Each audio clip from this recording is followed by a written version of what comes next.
And hello guys, I'm back sa tutorial. So, ang tutorial ko ngayon is yung ikembot mo by Showtime Baby Dolls. Okay, so let's start.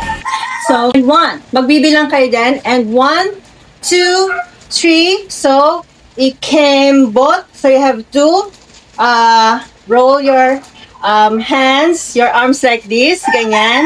So, ikembot ng ga. Okay? So, ikembot ng ga. Okay? So, dito dapat yung katawan. And then, yung right arm here.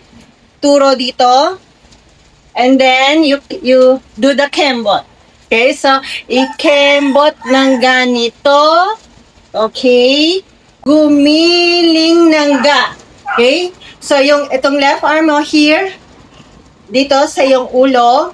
And then, turo doon. So, igiling ng ganito. Okay? So, you have to start rolling your back. Gumiling ng ganito. And, pam, pam, pam, pam. So, you have to shake your back on the front and at the back. So, gumiling ng ganito. Okay. And then, just do the 8-8 and then step forward. So, may ako ng konti. Parang ahas na. I don't know the lyrics. Okay? So, just do it 2 times. Okay? Parang ahas na din sa gilid mo.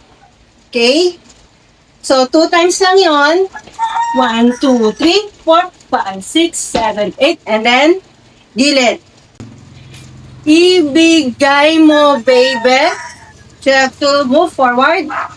Then here, back, back. Tapos yung hands, ganun lang. Ibigay mo, baby. Pakita mo na, honey.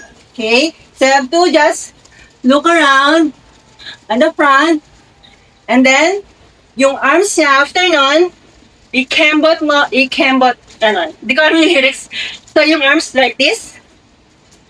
And your legs naman, when you do this, 1 and 2. Okay? So, 1 and 2, 3 and 4. Okay? So, you do it 2 times. Ikembot na, ikembot. And do the ad-lib. Nang ganito. Okay. And 1, 2, 3.